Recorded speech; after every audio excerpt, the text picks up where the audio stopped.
Good morning, everyone. My name is Mark Paxton. I'm the CEO of Rx-360. I'd like to welcome you today to our live webinar on supply chain mapping. I'm not going to go into any detail with respect to Rx-360. In fact, I'm just going to turn it over to Brittany Tilbury in a second to introduce you to our speakers. But I will be available at the end of the webinar today to join Greta Lichtenhan and Rob Welsh in any questions and respond to any questions you might have. With that, I'd like to introduce you to Brittany Tilbury. She's our project manager. Good morning, everyone. I will start by introducing Greta Lichtenhan. Greta is actively involved in a number of industry associations such as Rx-360, IPEC, EPOG, and PDA. She has over 18 years of experience in the industry with previous experience at biopharma companies, Genzyme, and Pacifica. Greta has worked for MilliporeSigma for over 6 years in various roles from product development and product management to her current role in regulatory management. She has a bachelor's degree in biology from the University of New Hampshire and a master's of biotechnology engineering from Tufts University. Greta and Rob are co-chairs of the Upstream Supply Chain Security.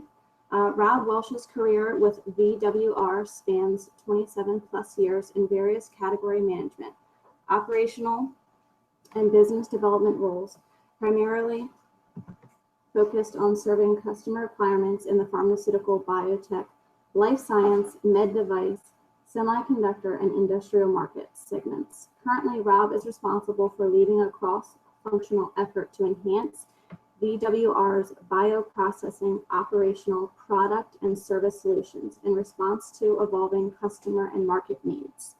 Thank you very much, and I'll hand it over to you, Rob. Thanks, Brittany. Good morning, everyone, or good afternoon, depending upon what time it is. And first, I just have some introductory slides as a grounding as it relates to Rx-360 and overall supply chain security efforts. And really the grounding thing is our mission, and the mission of the organization, which is approximately 8 years old, is really protect patient safety by sharing information and developing processes related to the integrity of the healthcare supply chain and the quality of the materials. And one of the founding principles is patient safety can never be compromised as a competitive advantage. And Guy Vilax, who's our chairman of the Rx-360 board of directors and CEO of Ovion, kind of highlights this is especially important as it relates to patient safety in a emerging global market where we need to make sure that the patients get the benefits of globalization, but make sure they do it in a safe way. Next, I'm going to just kind of give a quick overview with the next slide or two, and on supply chain security, the steering committee. So in terms of, and I think you need to switch to the next slide, Brittany. Should be typed, there we go. Thank you. So the Supply Chain Security Steering Committee, which I'm fortunate to co-chair with Rich Kaiser of Johnson & Johnson, we're specifically chartered with making sure we develop best practices and information on key supply chain processes, and then make sure we enhance collaboration with key stakeholders.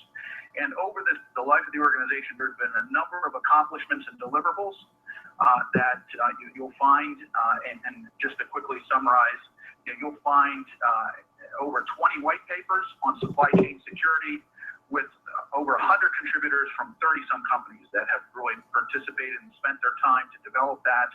So this is just what we're going to talk to today is just one of the many white papers that you'll find under the resources of Rx-360. And this lists a couple other examples.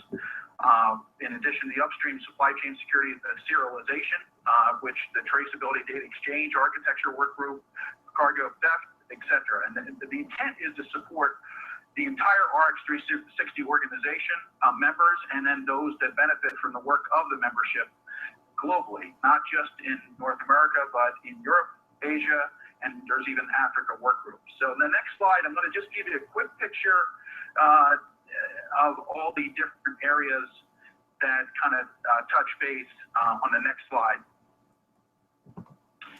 And in addition to the upstream supply chain white paper and webinar we're conducting, there was one just published on cargo theft.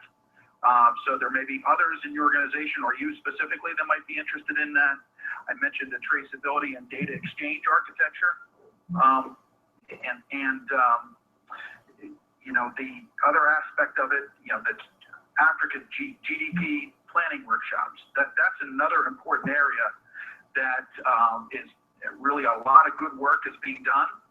And there are some new work groups as well. So I highlight these because you may have interest in some of these and getting involved on the front end. Those include product component security features, challenges in securing the supply chain, and for access to medicines work group.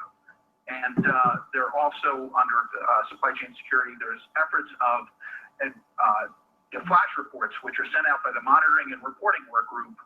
And several of those are generated each month to kind of highlight certain key supply chain security issues.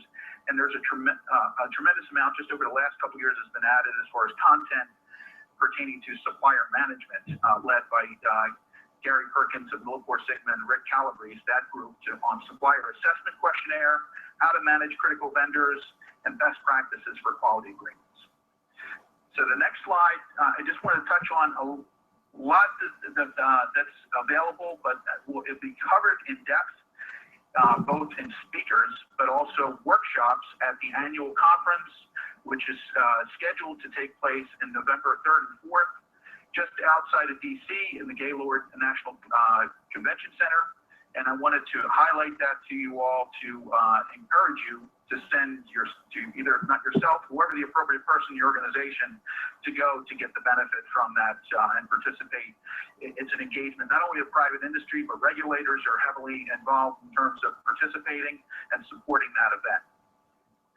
Next slide, I just want to kind of highlight, you know, so we talk about 360 view of supply chain. So under that 360 view of supply chain, it really kind of, this slide kind of gives you a full look. It's not only the raw materials, which we'll focus on today, but it's kind of taking a look at the manufacturing process, product authentication, warehouse security, cargo security, as well as market surveillance. So these are all the different areas that the Rx-360 organization tries to touch and engage with its membership and others in industry and to make sure that we address. But today we'll be specifically focusing in on area 1, which is the raw materials area specific to supply chain. So the next slide, I'm going to just give you a quick update and background on the supply chain security work, Upstream Supply Chain Security Work Group, which was formed in 2013. Recognition that there needed to be some focus in that area. And really we get together first under Bretta's leadership, and then I was fortunate to join her as a co-chair. And we worked through and had a number of meetings, and we developed the first white paper and the survey. We did a survey, and then we published that white paper back in 2014 and conducted a webinar. And that covers a whole host of different areas. Just first on just supply chain security awareness. Secondly, we did touch on supply chain mapping in an abbreviated fashion in that white paper. And then now, in terms of in the subsequent white paper, we took a much deeper dive because there was a lot of interest. We also covered in that white paper, which I think is relevant to reference, is risk assessment tools and risk assessment approaches, as well as the supplier assessment questionnaires, which we worked with the supplier-led work group, as well as the concept of change control and change notification. So all that it was conducted, and then we realized there was a lot of interest in the area of supply chain mapping from different conversations we had at industry events, and we determined we focus in on that to do a pretty extensive survey that we'll talk you through during this webinar, and then ultimately ended up being published in just Q2 of 2016.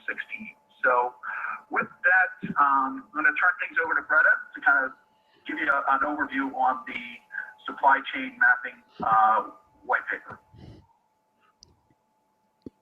Thanks, Rob. Hello, everybody. So I'm going to switch gears a bit and start talking about the white paper itself. And we'll start by talking about how we laid it out. So like most papers, it starts with a purpose and scope and an introduction and background. But then we started to talk about the present state of supply chain mapping, and a little bit of background on that. Then we delve into the survey itself. The survey itself takes up a good portion of the white paper. After we talk about the survey, we talk about some standard supply chain mapping tools, supply chain related resources from within the pharma industry, and then we specifically talk about benchmarking other industries. What do other industries do for supply chain mapping? And then a summary and concluding marks. Next.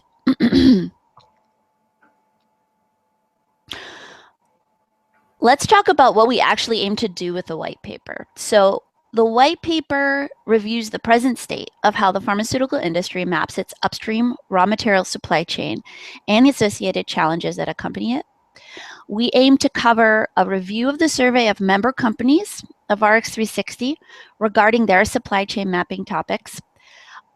We aim to cover approaches to supply chain mapping, a review of current mapping software and service providers, a review of current supply chain mapping references, and a guidance on how to enhance one's current supply chain mapping process. Okay, next slide. One of the first things that we had to do is to actually define what supply chain mapping means to us. And so in our previous white paper, we talked quite a bit about supply chain. And in this paper, we had to come up with a definition. So the definition that we came up with is that all facilities involved in the manufacture, storage, and ultimate use of the ingredient and the transportation of the ingredient or its starting materials between those facilities.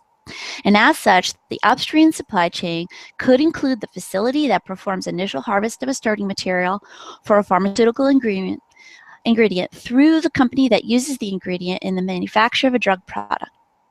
And so here we say, is your company's definition consistent with the description provided? And when we released the survey, which is really the bulk of the white paper, we had to make sure that this definition was mostly in line with the respondents that were answering the survey. Next. We had 19 members of Rx-360 that responded to the survey, and those are individual companies. The respondents included large pharma, small pharma, and also biopharma. And if you take all the respondents together in terms of company representation, that's 80% of the global pharmaceutical companies by revenue. And so we feel that this survey and the output of this paper really does reflect and put the finger on the pulse of supply chain mapping for the pharma supply chain. Next.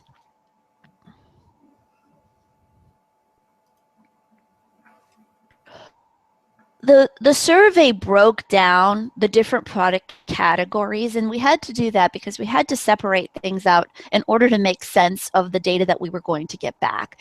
And so we started with three main categories. We started with raw materials and chemicals, direct and indirect production materials, and packaging materials. When we talk about raw materials and chemicals, we're talking about APIs, excipients, media, cell culture media, fermentation media, and then ancillary chemicals. And we did break out into those different four sections under raw materials and chemicals for the survey's purposes. Under section B, direct and indirect, that includes primary contact materials, single-use materials, production supplies, and consumables. And you can see here we've given examples by what we mean for those things. And those examples are actually very important because without them, you might not quite understand what we were getting at. To make sure that the people in survey understood what we were asking. Lastly, packaging materials. Essentially, that falls into secondary packaging. So packaging that doesn't contact the final product. So the outer product box, labels, crates, and things like that. Next. Some of the importance. I believe this is where I hand it over to you, Rob. It's really about trying to take a proactive, big picture perspective of the supply chain and really trying to, supply chain risks are not easily identified, and without being able to identify it, you can't address them. And supply chain complexity continues to increase, and the need to do that, especially with globalization, that's really critical to understand what is the pedigree of the material, not only from a tier 1 supplier level, but at a further level. So issues, and then issues can ultimately lead to drug shortages and and unsafe products that may have a detrimental effect in terms of the user. And the result of the failure the result of failing to properly manage the supply chain may ultimately result in increased disease burden, injury, and even death. And there are situations where that has occurred. And examples, of how to adequately control the supply chains is around, making sure when the issues of raw material shortages pops up, adulteration, diversion, theft, counterfeiting, and loss of traceability. These are all key aspects of, by taking a proactive look at the supply chain from a supply chain mapping perspective, one is trying to invest to head those off and prevent those. Next slide. So in the first white paper, we talked about probably the most common example that's been cited, heparin, and we went into detail on that. So we don't want to repeat that information in this second one, but really kind of talk and highlight some other examples of where there's been issues of how the supply chain was adulterated through the Chinese milk scandal, which was significant impact from a user standpoint based upon that adulteration. The second, in terms of, next slide, is more driven based upon events. And there was some natural events that took place in the early 2000s with the tsunami that hit Japan. And this was an issue where there were considerable radiation worries surrounding materials that became a major issue for the pharmaceutical industry. And that issue, that event, was not just limited to pharma, but pharma manufacturers investigated their supply chains, and there was a lot of having to really react to those types of events. And this is an example of how a supply chain map, by doing that on the front end, you have a clear understanding of what that impact might be based upon a world natural event like that, or often what's not even talked about, which is a big thing as far as better understanding where are the risk factors, not just a location risk for your suppliers, not only tier 1, but tier 2 and down the supply chain, but are there other risks, i.e. financial risk, which may cause an impact in terms of the performance. So next slide, I'm going to just give a quick overview. We're going to run through a number of these, but we did an extensive survey, and as Bretta said, it's very comprehensive. When you look at revenue of the pharmaceutical industry, it covers 80%. So a lot of time was spent by those stakeholders to give us this feedback that we want to share with you in terms of where it is. And it really kind of talked about the present state at the time that survey was conducted. What was the drivers for them to employ the practice of supply chain mapping? And the number one, just a better understanding transparency and understanding the supply chain. Secondly, regulatory compliance. And then thirdly, management of the supply chain commensurate with the risk profile and making sure there's an assurance of supply.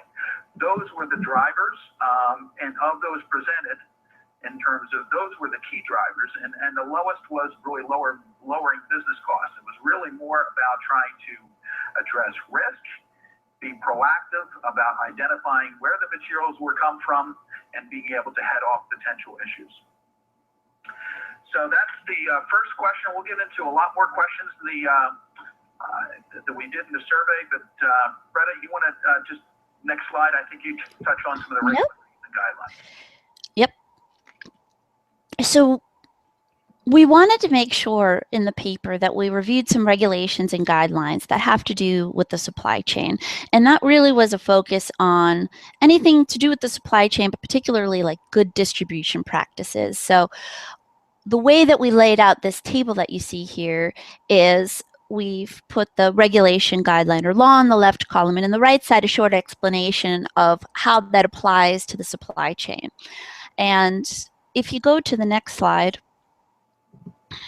for it to load, You can see there are a couple pages of regulations and guidelines that we've listed.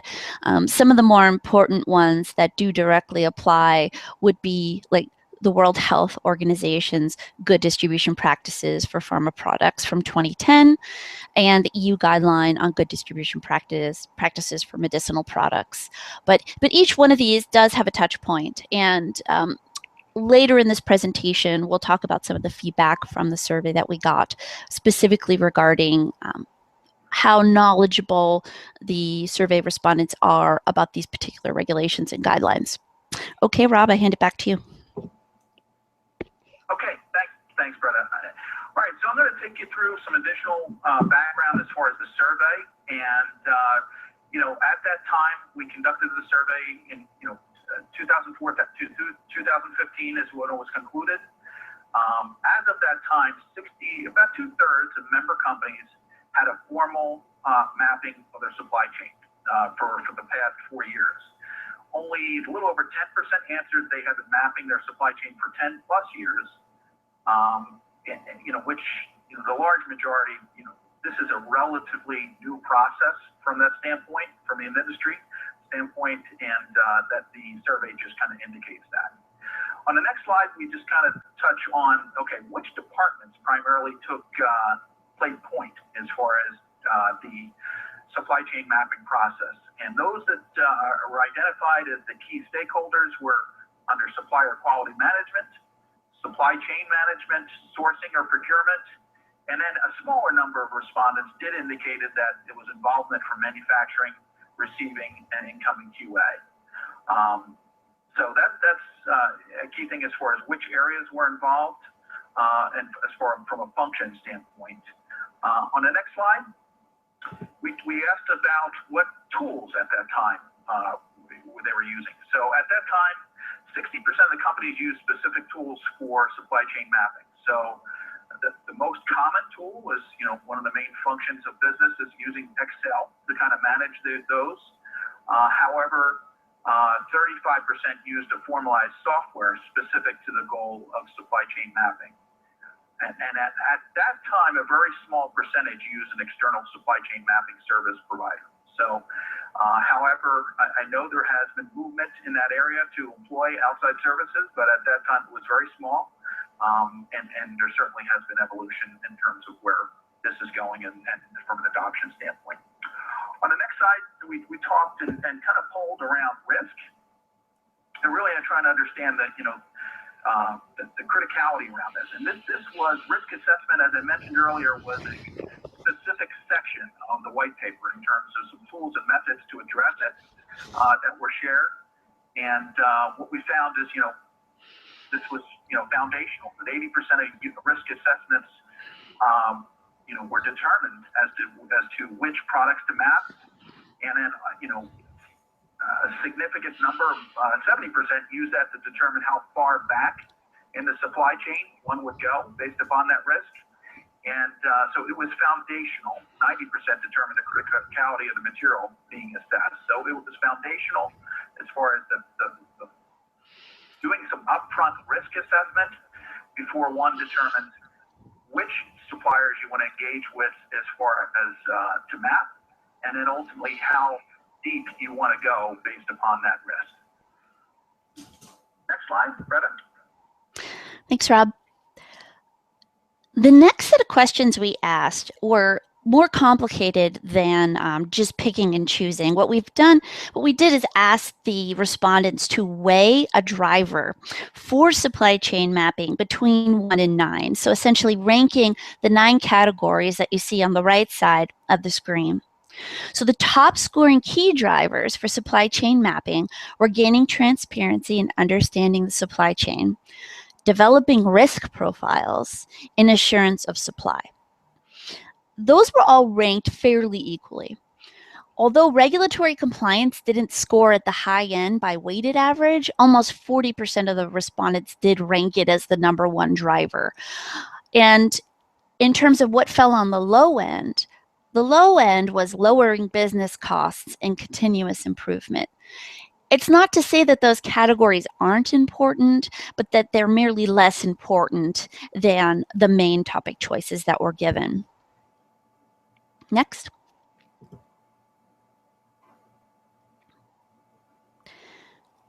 Data gathering. So how does an end user gather all the information that they need to do supply chain mapping with?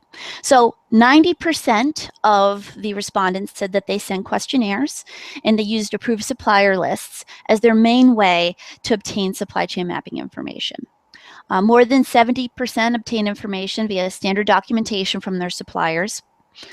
And this large number of companies sending questionnaires to suppliers does create a bit of a burden, such that suppliers must provide specialized responses, or at least that's the expectation to each customer. One of our other working groups within Rx-360 has come up with a standardized approach, what we call the SAQ, or the Supplier Assessment Questionnaire. And that is essentially a pre-filled questionnaire that a supplier can give their customer standardly, and the customer can always expect the same format. And so Rx-360 has worked to do some formalizing on the standardized questionnaire approach. Next.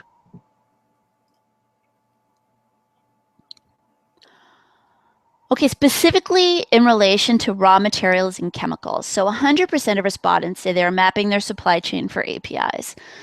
70% mapped for excipients, 45% mapped for media or cell culture media, and only 11% map their supply chains for ancillary chemicals. And that would be things such as like QC solvents, standard cleaning solutions, and sanitizers. It's certainly not surprising that the more highly regulated materials like APIs are a focus of supply chain mapping. And as they become less regulated, there's less work done to kind of understand the supply chain around them. Next.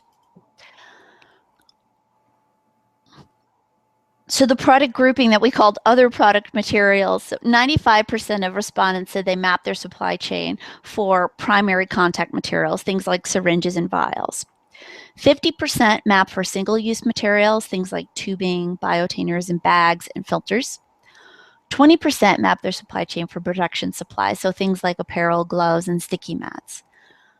So the low level of mapping performed for single use, which is only around 50%, may be because some of the companies that answer this survey are not actually utilizing single-use materials, or it could be that the product group is not as mature as some of the other groups, and they're not yet set up to easily map those supply chains.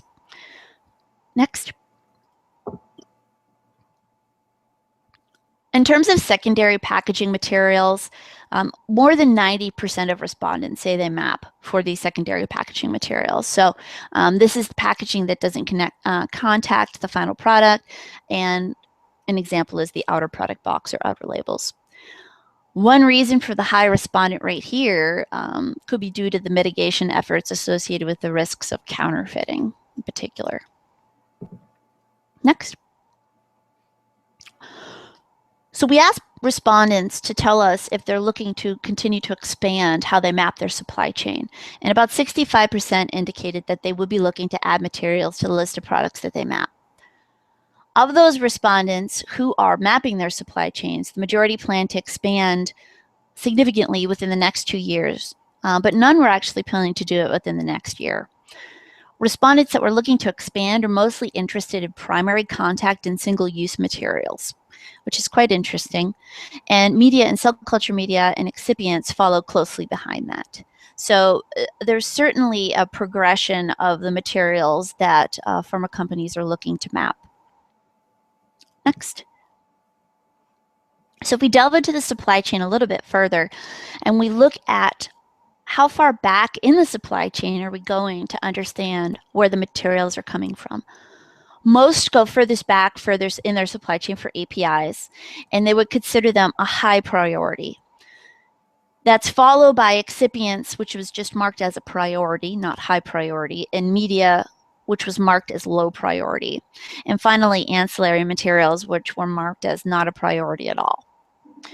For production materials, respondents go furthest back in the supply chain for primary contact materials, and they designated those generally as high priority or priority. That was followed by single-use materials, which were designated really only low priority, and production supplies, which were categorized as not a priority or not applicable at all.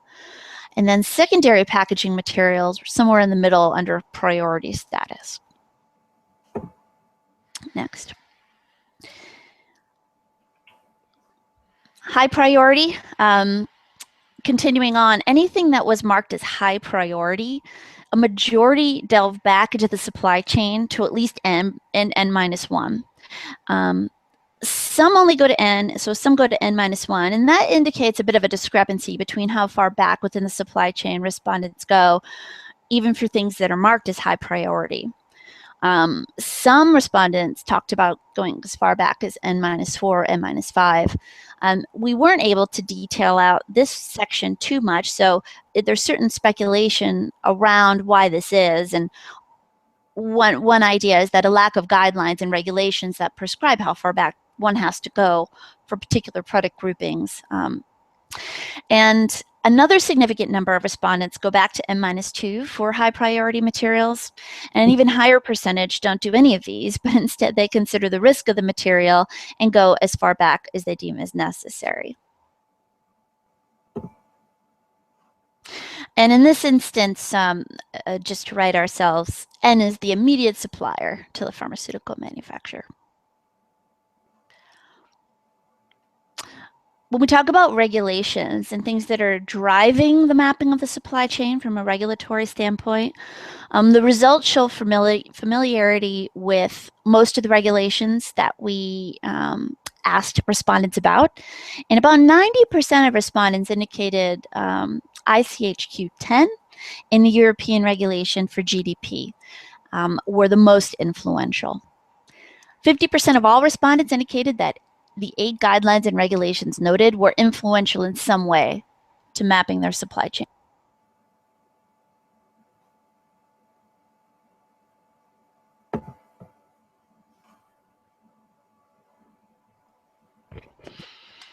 Okay, sorry. Material sources. The source location of the material has an impact on the supply chain mapping prioritization. So 75% said that they take that into consideration. And 50% indicate the impact is high, but only 10% indicated that there's no impact for location source considerations. 75% of respondents have practices that take into account the location of the source material. I'm going to hand the next slide over to Rob. Thanks, Bretta. So in terms of maintenance of the information and that they receive from the suppliers, so most common response, over 55%, was the documented information received from the suppliers transcribed into a software program or a document. 30% of the respondents electronically file those documents for future retrieval. And 40% of the documents electronically file the documents, but periodically review them. For those respondents that periodically review their documents, about 75% of them review the documents at least every 2 to 3 years, while the remainder review only as needed. Next. As far as future efforts, and this speaks to kind of how this is a growing, evolving area, 35% of the respondents indicated that they would be expanding resources to put toward supply chain mapping efforts. 20% indicated they would look at whether it be hiring 1 to 3 FTEs in the coming years.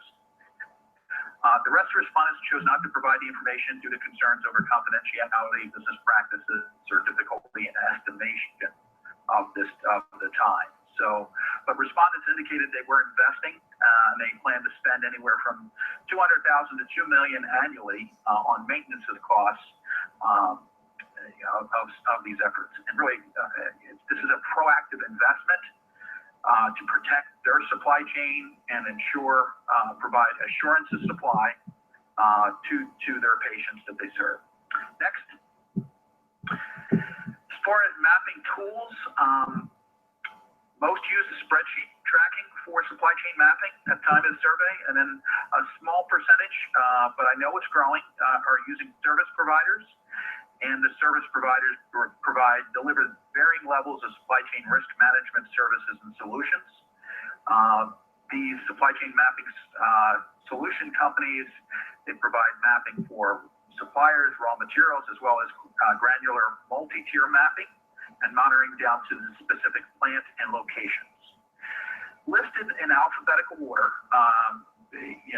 we outlined a couple of the companies which are heavily engaged in this with the industry and are common, and some of these services also offer integration into SAP and D8. So alphabetically, Achilles, Amerigo, Resolink SourceMap, and Supply Risk Solutions are some of the common names.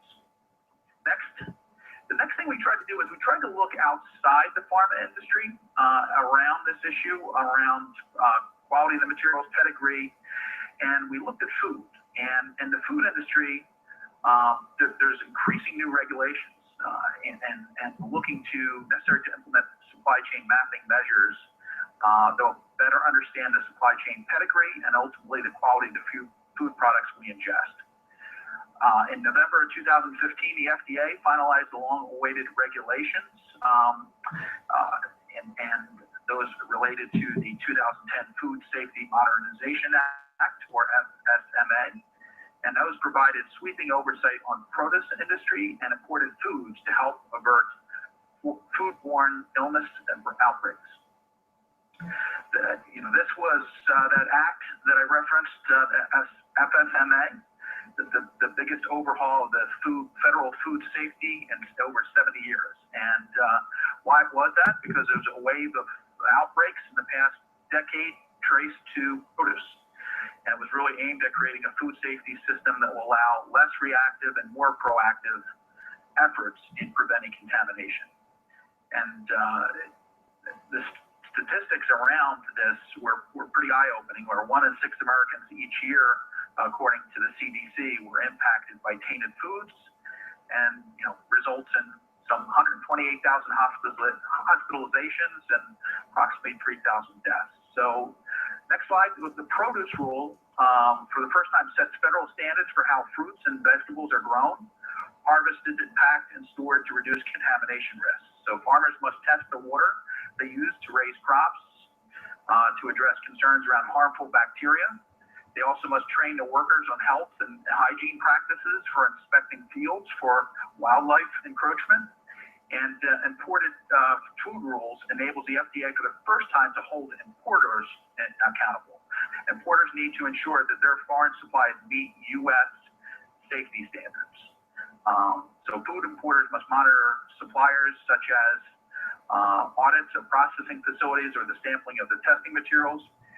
And the rules help complete the farm-to-table comprehensive system of prevention. Next.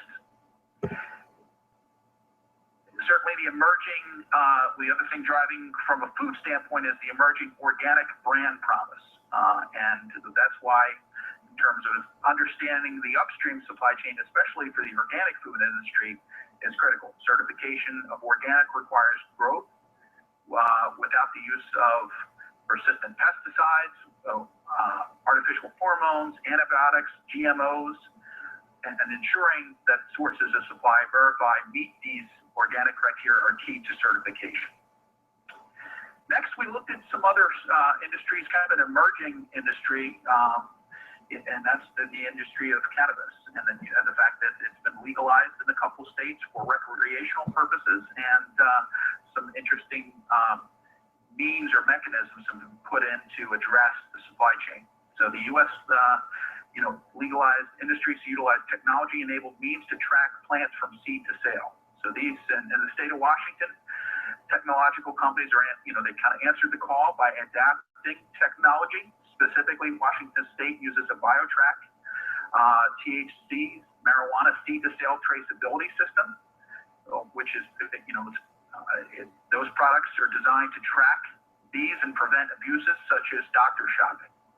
So barcode technology is used, enabling immediate traceability with a quick scan. And the Washington State Liquor Control Board utilizes a series of steps on marijuana plants must go through to trace it from seed to sale. Basically, growers must record individual plants into the Washington state system, and it ensures there's proper financial controls, but also traceability and visibility aids product recalls in a way a particular's lot. Next, in the state of Colorado, Colorado's marijuana inventory tracking solution requires that every plant and bag be tracked with a RFID tag. Growers are responsible for tagging their inventory and logging the data into the state's online systems. And concerns have expressed that, while there have been concerns expressed by growers about the cost of the tags and what's involved in logging their inventory data within the state, the RFID has been very useful in speeding up the inspection process. RFID readers can, do a quickly spot check within a facility regarding numerous plants. And because of the use of RFID tags, it's been difficult to counterfeit.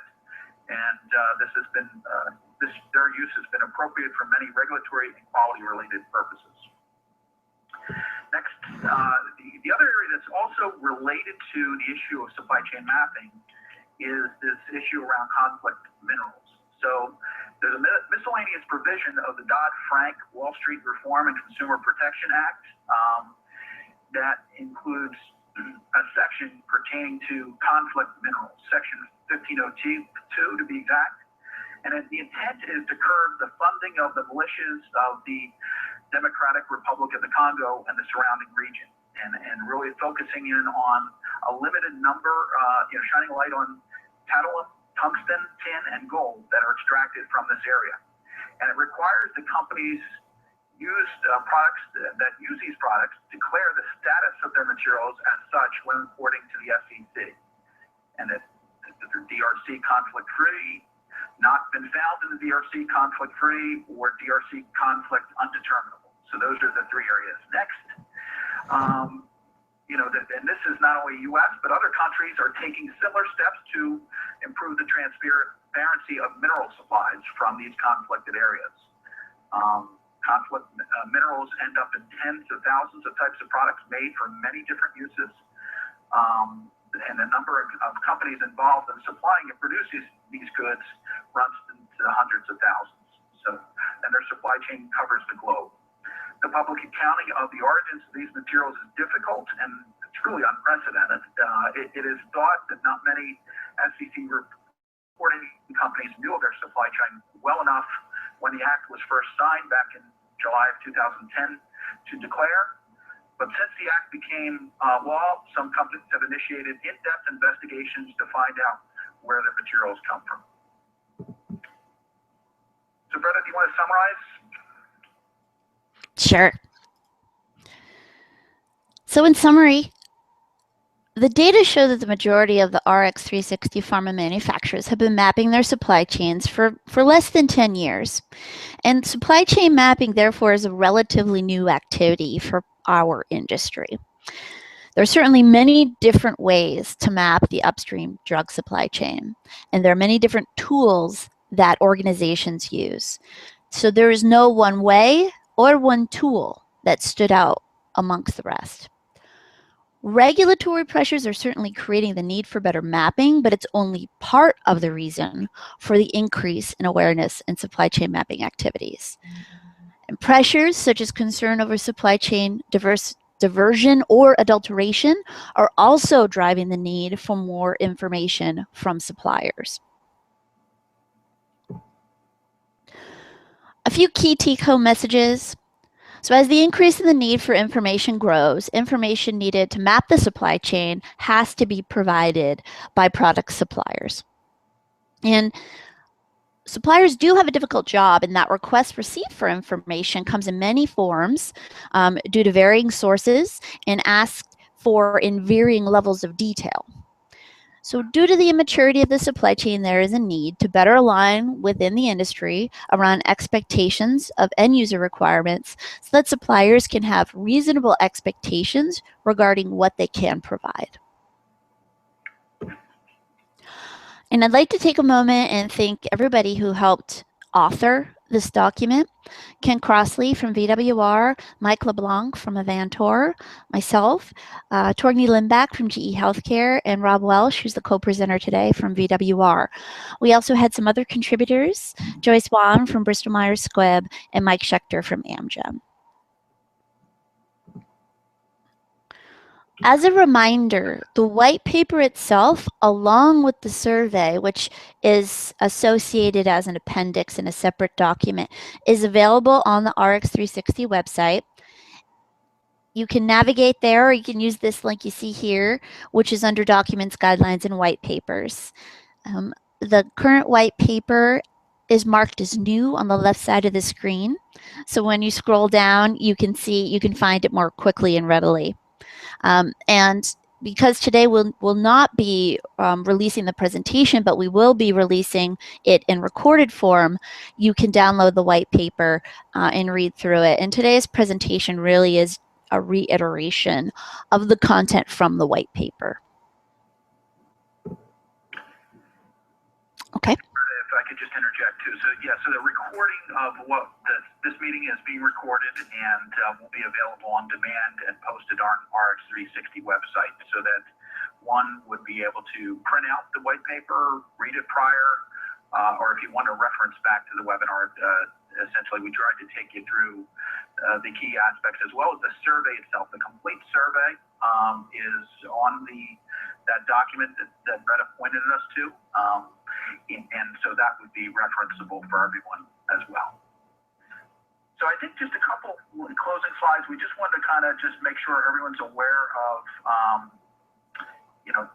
all the different resources that are available on the Rx-360 website, that you're able to sign up for those flash reports, and you'll be able to get noticed of any particular documents that are generated or industry events. There's a pretty significant number each month that the monitoring and reporting work group generates, and those are put out, as well as you'll find, if you literally spent 15-20 minutes on the website, you'll find a lot of presentations that might have been given at whether it be the Rx-360 past annual conferences or other events that were held in support of the overall objective of supply chain security.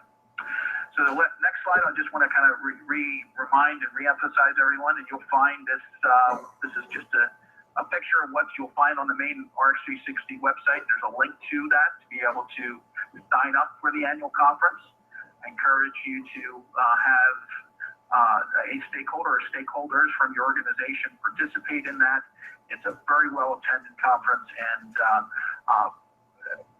strong support from the regulatory side of things as well. So with that, I think that concludes the presentation part of the webinar, and I think we're going to just use some of the time that we have remaining to address certain questions. If you have questions, please enter them into the chat.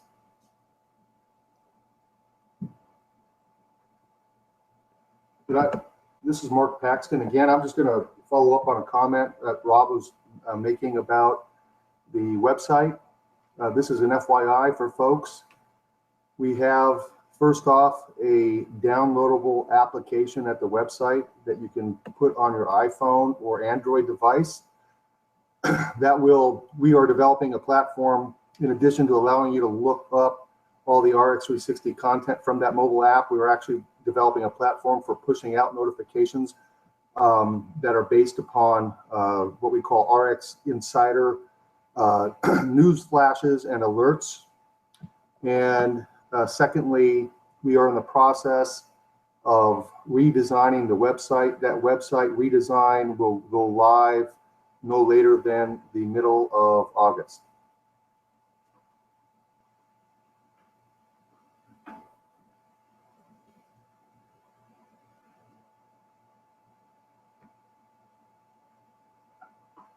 Okay. As far as questions, I didn't necessarily see any ones that, unless you've seen some, Bretta, that were more administrative around the posting of the webinar and the access to the content. Any ones that you want to call out, or does anyone want to have them at this point? Rob, this is Brittany. I'll read one. Is one of the long-term goals of the Rx-360 to standardize supply chain mapping to improve data integrity and reduce the effort required on suppliers to comply with requests? Rob, if you'd like, Rob, I'll take a stab at that. Sure, Mark, that'd be great. So first off, interestingly, there's been a lot of communications back and forth across industry and with the regulatory stakeholders as well about what data integrity means and what the specific issues are. Well, data integrity can be electronic data integrity, and we oftentimes think of it that way, but it goes to original or certified true copies of the original data that exists in lab notebooks as well. Rx-360, interestingly, has developed a work group in which we are not only addressing what it means for data integrity, but also developing an audit standard that can be deployed to address data integrity. And that work group just launched about 2 months ago, and will probably be active for the next couple of months as well until we finalize that audit standard, which then ultimately will be incorporated into our GMP audits. With respect to the effort required on suppliers and the burden on suppliers with respect to audit requests, our joint audit program is designed explicitly for the purpose of mitigating the burden on suppliers while also diminishing the average cost per audit for manufacturers. And for more information on our joint audit program, I would encourage you either contact me, or if you go to the website, there is at info@rx360-org link. We respond to that very, very quickly. Make an inquiry there, and we can tell you more about the joint audit program. And there's also additional information on the website directly.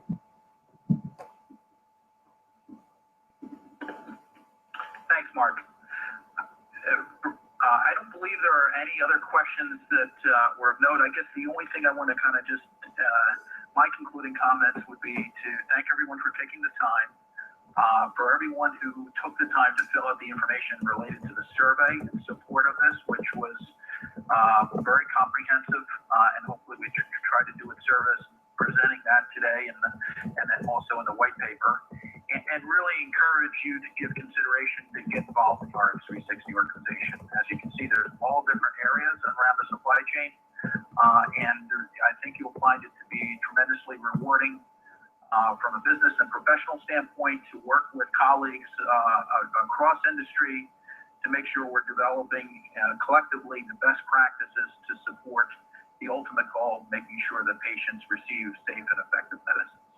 So with that, thanks. And the main thing I want to highlight too, Bretta has been the driver behind this effort in terms of pulling together and put a tremendous amount of work, and want to thank her as a colleague for all her leadership and bringing this to conclusion. Thanks, Rob, and I concur. Thanks for your support as well. And I really do appreciate everybody taking the time to listen to the presentation today. All right, that concludes the webinar. Thank you very much. Goodbye, everybody.